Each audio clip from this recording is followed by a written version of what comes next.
কুমারঘাট গীতাঞ্জলি অডিটোরিয়ামে পূর্ব ত্রিপুরা লোকসভা আসনে মহারানী কৃতি সিং দেববর্মন সমর্থনে বিজেপির পাবিয়াছড়া মণ্ডলের এক সাংগঠনিক সভা হয়।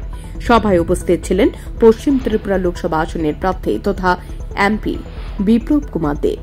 উপস্থিত ছিলেন পাবিয়াছড়া বিধানসভার বিধায়ক তথা প্রদেশ বিজেপির সাধারণ সম্পাদক ভগবান চন্দ্র দাস। উপস্থিত ছিলেন ঊনকোটি জেলার বিজেপি সভাপতি পবিত্র দেবনাথ সহ আরও অন্যান্যরা। সাক্ষাৎকারে বিধায়ক ভগবান চন্দ্র দাস বলেন, ত্রিপুরা আসনে ইতিমধ্যেই নির্বাচন সম্পন্ন হয়েছে। পূর্ব ত্রিপুরায় আগামী 26 তারিখ ভোট। তো এই পরিস্থিতিতে দাঁড়িয়ে গোটা নির্বাচনকে আপনি কিভাবে দেখছেন, আপনার দল কিভাবে দেখছে, এই বিধানসভা এলাকার কি পরিস্থিতি রয়েছে? আজকে সাংগঠনিক বৈঠক হলো, কি বলবেন? একটা বিষয় আমি প্রথমেই বলবো, ভারতীয় জনতা পার্টি প্রত্যেকটা নির্বাচনকে খুব সিরিয়াসলি নেয়। আমরা খুব সতর্কতা এবং সিরিয়াসলি আমরা নির্বাচন নিই এবং আমরা সবসময় নির্বাচন সম্পর্কে সতর্ক থাকি এবং প্রস্তুত থাকি। আমরা তো নিশ্চিত ছিল যে ত্রিপুরা রাজ্যের 2টি লোকসভা কেন্দ্র নির্বাচন হবে। তো যথারীতি আমরা তার জন্য চূড়ান্ত প্রস্তুতি নিয়েছি এবং ইতিমধ্যেই গতকাল 19 তারিখে আমাদের পশ্চিম ত্রিপুরা লোকসভা আসনে নির্বাচন হয়ে গিয়েছে এবং ইভিএম বন্দী হয়ে গিয়েছে এবং সঙ্গে সঙ্গে তাও আমরা বলতে পারি জনগণের যে উল্লাস উচ্ছ্বাস ছিল এবং ভোটের যে পার্সেন্টেজ রয়েছে, আমাদের যিনি প্রার্থী ছিলেন এই রাজ্যের প্রাক্তন মুখ্যমন্ত্রী বিপ্লব কুমার দেবজি, উনি বিশাল ভোটের ব্যবধানে ওনার জয় হবে এবং জনতা জনার্দন ওনারা রায় দিয়েছেন, এটা আমাদের বিশ্বাস রয়েছে। আগামী 26 তারিখে আমাদের পূর্ব ত্রিপুরা আসনে নির্বাচন হবে। আর সেই নির্বাচনকে সামনে রেখে আমাদের রাজ্যের মাননীয় মুখ্যমন্ত্রী, রাজ্যের মাননীয় রাজ্য সভাপতি ওনারা কন্টিনিউ বিভিন্ন বিধানসভাতে ওনারা নির্বাচনী সভা, সাংগঠনিক সভা, রোড শো ইত্যাদি করে যাচ্ছেন।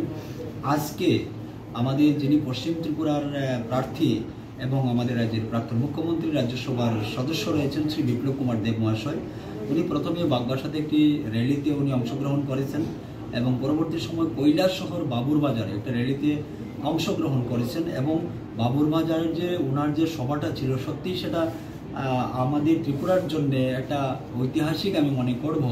যে এখানকার যারা সংখ্যালঘু, ধর্মীয় সংখ্যালঘু মুসলিম সম্প্রদায়ের যারা রয়েছেন, একদম পুরোটাই 90% আমাদের সংখ্যালঘু সম্প্রদায়ের লোক ছিলেন এবং তাদের মধ্যে যে একটা উল্লাস আমরা দেখেছি এবং মোদিজির প্রতি, বিপ্লবদার প্রতি, বিজেপির প্রতি ওনাদের যে একটা আমরা লক্ষ্য করেছি যে সত্যিই এবার মাইনরিটি সমাজ সম্প্রদায় বিজেপিকে ভোটদান করবেন, এটা নিশ্চিত।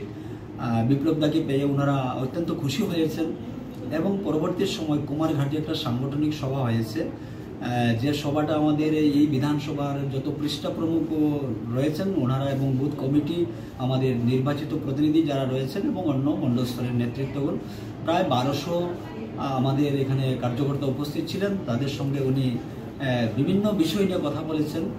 তো এই নির্বাচন আমাদের পূর্ব ত্রিপুরা আসনের জয় সুনিশ্চিত এবং ভালো মার্জিনে আমাদের জয় হবে। পাশাপাশি পাবিয়াছড়া বিধানসভা কেন্দ্রে এটা আপনারা দেখবেন যে এখানে একটা বিশাল ব্যবধানে এখানে জয় হবে এবং ভালো রেজাল্ট হবে। এখানকার যারা ভোটার বা গণদেবতা রয়েছেন ওনারা প্রস্তুত রয়েছেন আগামী 26 তারিখে মোদিজিকে ভোট দেওয়ার জন্য পদ্মফুল চিহ্নে। আর আমি তাও বলবো যে একটা ভোট যারাই ভোট দেবেন ভোটাররা, ওনাদের প্রত্যেকটা ভোট মোদিজির কাছে চলে যাবে, মোদিজি সেই ভোট পাবেন এবং মোদিজি ভোট পাওয়া মানে আপনার পরিবারের সুরক্ষিত রাখা, মোদিজিকে ভোট পাওয়া মানে দেওয়া মানে আপনার ছেলে সন্তানের ভবিষ্যৎকে সুনিশ্চিত করা। রাজ্যের কৃষক, শ্রমিক, মহিলা, যুবা, গরিব সমস্ত অংশের মানুষের যে সুরক্ষিত রাখার ভোট হবে এবারকার লোকসভার ভোট, যেটা মোদিজির কাছে যাবে।